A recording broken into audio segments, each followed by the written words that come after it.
നമ്മൾ എറണാകുളത്തേക്ക് വരുമ്പോൾ ഈ അവധി പ്രഖ്യാപിച്ച ജില്ലകളിൽ ഇന്നലെ വരെ എറണാകുളം ഉണ്ടായിരുന്നില്ല. പക്ഷേ പുലർച്ചയോടുകൂടി അതിശക്തമായ മഴ എറണാകുളം ജില്ലയിലെ പല ഭാഗങ്ങളിലും അനുഭവപ്പെട്ടു. പിന്നീട് വിദ്യാഭ്യാസ സ്ഥാപനങ്ങൾക്കടക്കം അവധി പ്രഖ്യാപിച്ച പശ്ചാത്തലമാണ് ഉള്ളത്.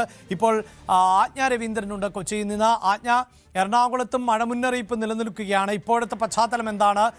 നഗരപ്രദേശങ്ങളും ഒപ്പം കോതമംഗലവും മൂവാറ്റുപുഴയും ഒക്കെ കഴിഞ്ഞ തവണ മഴ പെയ്തപ്പോൾ വലിയ ദുരിതത്തിലായ പ്രദേശങ്ങളാണ്.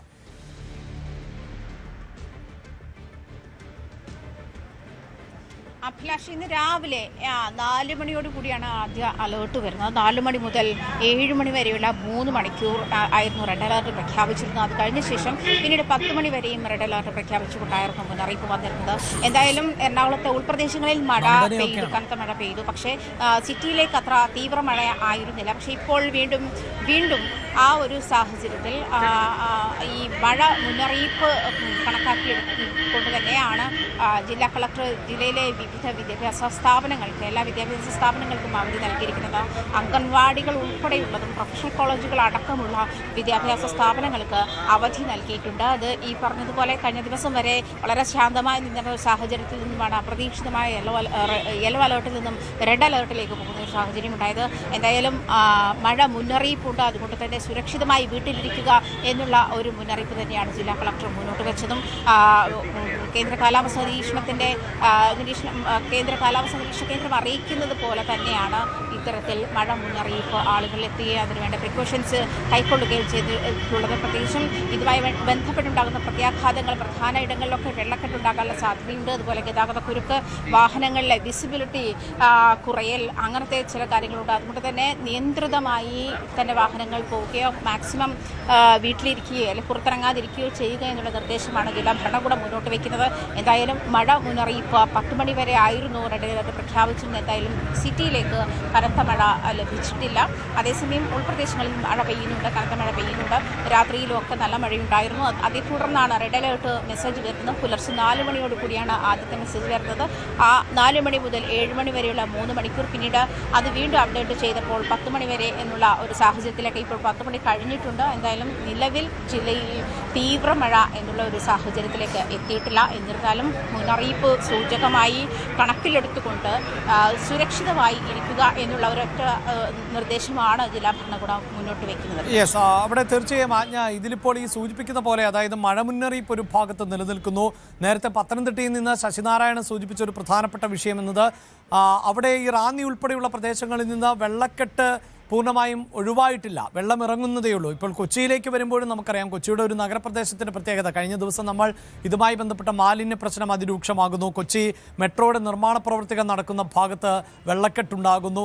അങ്ങനെയൊക്കെ നഗരവാസികളെ സംബന്ധിച്ചിടത്തോളം മഴക്കാലം എന്നതൊരു ദുരിതകാലമാണ്. ഇപ്പോൾ 2 ദിവസം പെയ്ത മഴ അത് പലയിടത്തും വെള്ളക്കെട്ട് രൂപപ്പെടുത്തി. അവിടെ നിന്നൊക്കെ വെള്ളം ഇറങ്ങുന്നതേ ഉള്ളൂ. അതുകൊണ്ട് തന്നെ ഇന്ന് രാവിലെ പെയ്ത മഴ, അതോടൊപ്പം ഇനിയും മഴ തുടർന്നാൽ അത് വലിയ പ്രതിസന്ധി നഗരമേഖലകളിൽ ഉൾപ്പെടെ സൃഷ്ടിക്കപ്പെടില്ലേ?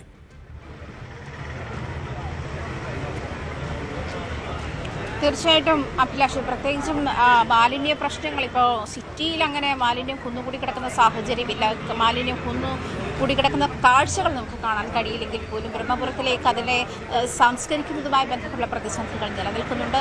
അതുമാത്രമല്ല, മാലിന്യ നീക്കം കൃത്യമായി നടക്കുന്നുണ്ടെങ്കിൽ പോലും അതിനെ നിർമ്മാർജ്ജനം ചെയ്യുന്ന ഒരു സാഹചര്യത്തിലേക്ക് കടന്നില്ല. ഇത് ഈ വെള്ളക്കെട്ടിലേക്ക് നയിക്കുന്ന ഒരു സാഹചര്യത്തിലാകുമ്പോൾ ഈ മാലിന്യം ഒരുപക്ഷെ നീക്കാൻ കഴിയാത്ത സാഹചര്യം ഉണ്ടാകും. പലയിടത്തും നേരത്തെ പറഞ്ഞതുപോലെ ഈ താങ്ങാനാവാത്ത, അതായത് ഈ റോഡുകൾക്കും ഈ നിലവിലുള്ള ഓടകൾക്കും താങ്ങാനാവാത്ത അത്തരത്തിലുള്ള തീവ്രമഴ ലഭിച്ചാൽ അത് ബുദ്ധിമുട്ടുണ്ടാക്കുന്ന ഒരു സാഹചര്യത്തിലേക്ക് പോകും. മാത്രമല്ല 50 മണിക്കൂറിൽ 50 കിലോമീറ്റർ വേഗത്തിലുള്ള കാറ്റിനും സാധ്യതയുണ്ട്. അത്തരം സാഹചര്യങ്ങൾ കൂടുതൽ, അതായത് വാഹനങ്ങൾ നിരത്തിലിറങ്ങുമ്പോഴും ഇപ്പം മെട്രോയുടെ സമീപത്തുള്ള വെള്ളക്കെട്ട്, ഇത്തരം സാഹചര്യങ്ങൾ, നിർമ്മാണ പ്രവർത്തനങ്ങൾ നടക്കുന്ന ഇടങ്ങളിൽ റോഡുകൾ പലയിടത്തും കുഴികളായി കിടക്കുന്ന സാഹചര്യം, അതായത് വലിയ കുഴികളാണ്, വെള്ളം നിറഞ്ഞാൽ നമുക്ക് കാണാൻ കഴിയാത്തത്ര അല്ലെങ്കിൽ അപകടകരമായ കുഴികളാണ് റോഡിൽ പലയിടത്തും ഉള്ളത്. അത്തരം നിർമ്മാണ പ്രവർത്തനങ്ങളുടെ ഭാഗമായിട്ടുള്ള അപകടങ്ങൾ പതിയിരിക്കുന്ന ഒരു സാഹചര്യം കൂടി കൊച്ചിയിലുണ്ട്. അത്തരം സാഹചര്യങ്ങൾക്ക് കൂടിയുള്ള ഒരു മുൻകരുതലാണ് ഇത്തരത്തിൽ വെള്ളക്കെട്ടുണ്ടായാൽ അല്ലെങ്കിൽ അതിനെ എങ്ങനെ